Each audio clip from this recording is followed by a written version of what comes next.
नमस्कार, सुप्रभात न्यूज छत्तीसगढ़ में आपका बहुत बहुत स्वागत है। इससे पहले आप छत्तीसगढ़ के कौन से जिले से न्यूज को देख रहे हैं, कमेंट में जरूर बताएं। साथ ही डेली अपडेट रहने के लिए चैनल को सब्सक्राइब जरूर करें। असम के बाढ़ प्रभावितों की मदद के लिए छत्तीसगढ़ सरकार देगी 5 करोड़।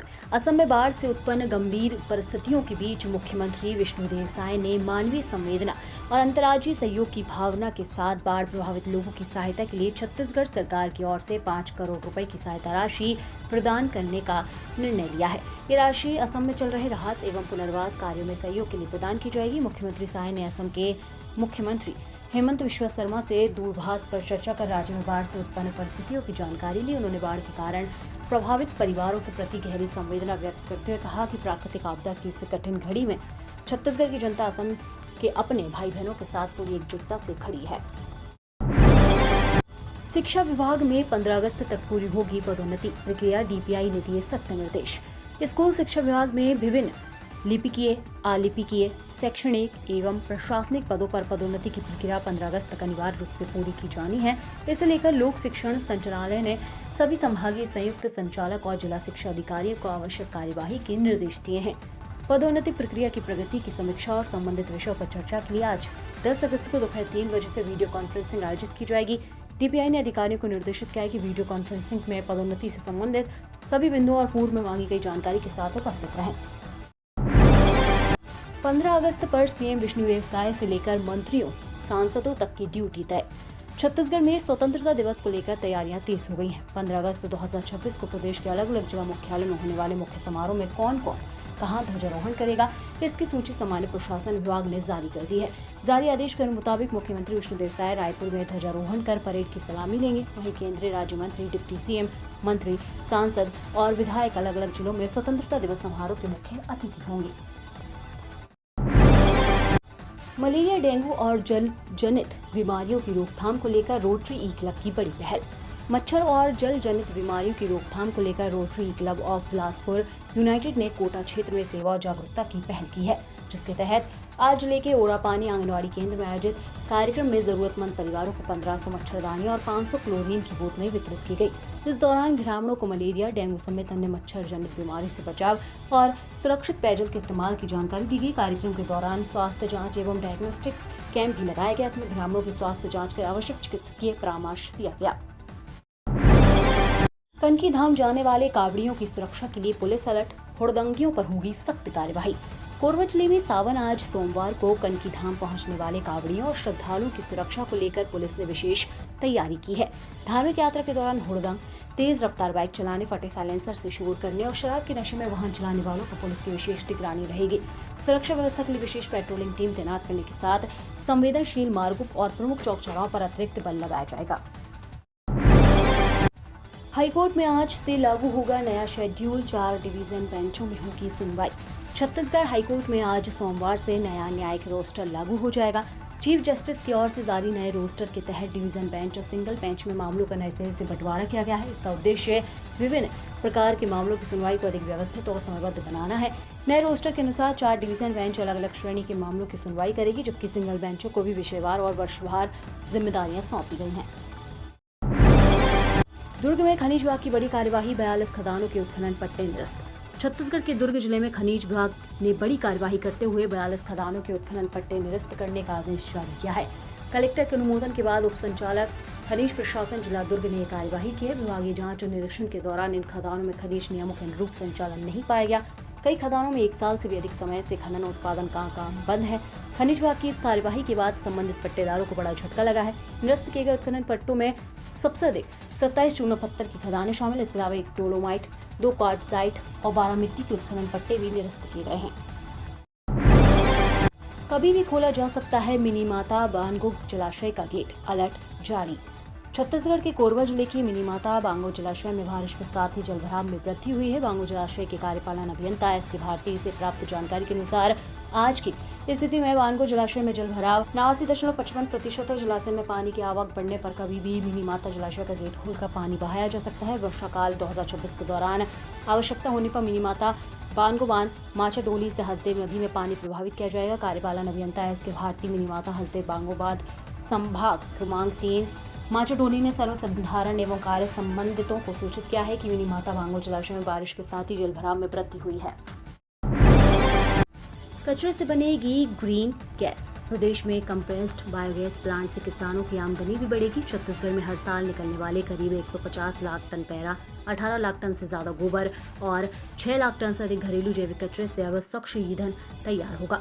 इन संसाधनों से हर साल 10 लाख टन से अधिक कंप्रेस्ड बायोगैस उत्पादन की संभावना है। हालांकि सरकार ने कंप्रेस्ड बायोगैस नीति 2024 के तहत शुरुआती चरण में 5 लाख टन वार्षिक उत्पादन का लक्ष्य रखा है। इसके लिए रायपुर, भिलाई, बिलासपुर, राजनांदगांव, धमतरी, अंबिकापुर, रायगढ़ और कोरबा में सीबीजी प्लांट स्वीकृत किए गए हैं। परियोजनाओं को बीपीसीएल और गेल इंडिया लिमिटेड के सहयोग से विकसित किया जाएगा। तेज होगी मोहमेला सिरपुर बैराज परियोजना। खेतों में पाइपलाइन से पहुंचेगा सिंचाई का पानी। राजधानी से लगे ग्रामीण इलाकों में अब खेतों तक पानी पहुंचाने के लिए सिंचाई व्यवस्था तैयार की जा रही है। आरंग क्षेत्र में मोहमेला सिरपुर बैराज से 26 किलोमीटर लंबी पाइपलाइन बिछाकर 12 गांव की खेती तक पानी पहुंचाया जाएगा। इससे उन किसानों को सबसे ज्यादा फायदा होगा जिनकी खेती अभी बारिश पर निर्भर है। करीब 6 माह से निविदा विवाद में फंसी इस परियोजना समेत प्रदेश की 3 बड़ी सिंचाई योजनाओं को हाईकोर्ट के फैसले के बाद आगे बढ़ाने का रास्ता साफ हुआ है। अब राशन दुकान नहीं, मशीन देगी चावल। भिलाई में शुरू हुआ छत्तीसगढ़ का पहला ग्रेन एटीएम। राशन देने के लिए अब हितग्राहियों को दुकान खुलने के समय का इंतजार नहीं करना पड़ेगा। भिलाई में छत्तीसगढ़ का पहला ग्रेन एटीएम शुरू किया गया है। इस आधुनिक मशीन के जरिए राशन कार्डधारी अब 24 घंटे अपनी सुविधा के अनुसार चावल प्राप्त कर सकेंगे। ग्रेन एटीएम में राशन कार्ड नंबर या आधार नंबर दर्ज करने के बाद हितग्राही का बायोमेट्रिक सत्यापन किया जाएगा। सत्यापन प्रक्रिया पूरी होते ही मशीन राशन कार्ड में दर्ज पात्रता के अनुसार निर्धारित मात्रा में चावल उपलब्ध करा देगी। ये पहल वर्ल्ड फूड प्रोग्राम के सहयोग से शुरू की गई है। मैनपाट में पर्यटन के नाम पर वसूली का खेल। एंट्री फीस के नाम पर 20 से 150 रुपए तक वसूले। छत्तीसगढ़ का शिवला मैनपाट, जहां देश भर से पर्यटक इसकी खूबसूरत वादियों का आनंद लेने पहुंचते हैं, लेकिन इसी मैनपाट के मेहता पॉइंट में पहुंचते ही पर्यटकों की नाराजगी सामने आ रही है। आरोप है कि एंट्री फीस के नाम पर 20 से 150 रुपए तक वसूले जा रहे हैं, लेकिन पर्यटकों को रसीद तक नहीं दी जा रही। सबसे बड़ा सवाल यही है कि आखिर किस आधार पर ये शुल्क लिया जा रहा है। मेहता पॉइंट का टेंडर करीब 6 महीने पहले ही खत्म हो चुका है। ऐसे में बिना नई टेंडर प्रक्रिया के शुल्क वसूली के आरोपों ने पूरी व्यवस्था पर सवाल खड़े कर दिए हैं। 10 साल बाद रायपुर आएंगे दाऊदी बोहरा समुदाय के धर्मगुरु। स्वागत के लिए बड़ी संख्या में जुटेंगे समाजजन। दाऊदी बोहरा समुदाय के 53वें धर्मगुरु सैयदाना मुफद्दल सैफुद्दीन साहब आज रायपुर पहुंचेंगे। वो मुंबई से फ्लाइट के जरिए स्वामी विवेकानंद एयरपोर्ट पहुंचेंगे। करीब 10 साल बाद उनके रायपुर आगमन को लेकर समाज के लोगों में खासा उत्साह है। उनके स्वागत के लिए बड़ी संख्या में समाजजन के जुटने की उम्मीद है। रायपुर प्रवास के दौरान सैयदाना मुफद्दल सैफुद्दीन साहब समाज के सदस्यों से मुलाकात और संवाद करेंगे। इस दौरान वे आस्था, सामाजिक जिम्मेदारी और समाज व राष्ट्र की सेवा से जुड़े विषयों पर मार्गदर्शन देंगे। रायपुर में आज 10 अगस्त को तिरंगा यात्रा। इंडोर स्टेडियम से सुभाष स्टेडियम तक यातायात रहेगा प्रभावित। राजधानी में आज 10 अगस्त को तिरंगा यात्रा निकाली जाएगी। यात्रा सुबह 10 बजे इंडोर स्टेडियम से शुरू होकर सुभाष स्टेडियम तक जाएगी। इसमें स्कूल कॉलेज के छात्र छात्राओं के साथ बड़ी संख्या में शहरवासियों के शामिल होने की संभावना है। भीड़ को देखते हुए यातायात पुलिस ने यात्रा मार्ग पर वाहनों की आवाजाही नियंत्रित करने और कई स्थानों पर ट्रैफिक डायवर्ट करने की व्यवस्था की है। यातायात पुलिस के अनुसार सुबह 10 बजे से दोपहर 1 बजे तक तिरंगा यात्रा के चलते संबंधित मार्गों पर सामान्य यातायात प्रभावित रहेगा। स्टाइपेंड बढ़ाने की मांग पर इंटर्न डॉक्टरों की अनिश्चितकालीन हड़ताल। जगदलपुर के इंटर्न डॉक्टर पिछले 4 दिनों से अपनी मांगों को लेकर अनिश्चितकालीन हड़ताल पर बैठे हैं। वे सरकार से अपना स्टाइपेंड बढ़ाकर 30,000 रुपए करने की मांग कर रहे हैं। इसी बीच 2 मासूम बच्चे इंटर्न डॉक्टरों को देखकर उनके द्वारा बनाए गए बैनर को हाथ में लेकर उनके समर्थन में नारेबाजी करने लगे और अपना समर्थन भी दिया।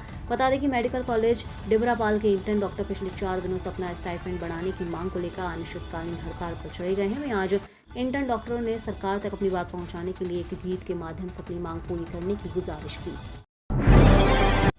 15 अगस्त से पहले दिल्ली में हाई अलर्ट। आतंकी हमले के इनपुट के बाद 17 घंटे चली मेगा मॉक ड्रिल। स्वतंत्रता दिवस से पहले राजधानी दिल्ली की सुरक्षा व्यवस्था को और मजबूत कर दिया गया है। लाल किले पर होने वाले 15 अगस्त के कार्यक्रम को लेकर मिले खुफिया इनपुट के बीच दिल्ली में करीब 17 घंटे तक मेगा टेरर मॉक ड्रिल आयोजित की गई है। इस दौरान राजधानी के कई संवेदनशील और भीड़भाड़ वाले इलाकों में आतंकी हमले जैसी परिस्थितियों बनाकर सुरक्षा एजेंसियों की तैयारियों को परखा गया। दिल्ली पुलिस ने इस संयुक्त अभ्यास को सुदर्शन शक्ति भी नाम दिया। इसका मुख्य उद्देश्य ये जांचना था कि अगर राजधानी में एक साथ कई जगह आतंकी हमला हो जाए तो विभिन्न सुरक्षा एजेंसियां कितनी तेजी से मौके पर पहुंचकर स्थिति को नियंत्रित कर सकती हैं और उनके बीच कितना बेहतर समन्वय है। आदिवासी दिवस पर दीपक बैज का बीजेपी आरएसएस पर बड़ा हमला। विश्व आदिवासी दिवस के मौके पर छत्तीसगढ़ प्रदेश कांग्रेस कमेटी के अध्यक्ष दीपक वैज ने प्रेस कॉन्फ्रेंस कर राज्य सरकार और भाजपा पर जमकर निशाना साधा। उन्होंने आदिवासी दिवस के आयोजन से लेकर आदिवासी समाज के अधिकारों, भाजपा के तिरंगा अभियान और शिक्षकों के तबादलों तक कई मुद्दे उठाए। दीपक वैज ने आरोप लगाया कि विश्व आदिवासी दिवस जैसे महत्वपूर्ण अवसर पर प्रदेश में सरकार की ओर से कोई बड़ा आयोजन नहीं किया जा रहा। उन्होंने इसे आदिवासी समाज के प्रति सरकार की उदासीनता बताया। नैनो यूरिया से बदली सब्जी की खेती की तस्वीर। शासन द्वारा किसानों को आधुनिक एवं वैज्ञानिक कृषि पद्धतियां अपनाने के लिए लगातार प्रोत्साहित किया जा रहा है। इसका सकारात्मक प्रभाव अब सक्ती जिले के किसानों के खेतों में स्पष्ट रूप से दिखाई देने लगा है। आधुनिक कृषि तकनीकों के साथ नैनो यूरिया के उपयोग से किसान कम लागत से बेहतर एवं गुणवत्तापूर्ण उत्पादन प्राप्त कर अपनी आय बढ़ाने की दिशा में आगे बढ़ रहे हैं। सक्ती जिले के विकासखंड सक्ती के ग्राम भद्रीपाली के प्रगतिशील किसान सम्मिलन सिद्धार इसकी प्रेरणादायक मिसाल है। वे लगभग 5 से 6 एकड़ कृषि भूमि में बैगन, टमाटर सहित विभिन्न प्रकार की सब्जियों की खेती करते हैं। सम्मिलन सिद्धार ने बताया कि पिछले वर्ष उन्होंने अपनी फसल में नैनो यूरिया का उपयोग किया।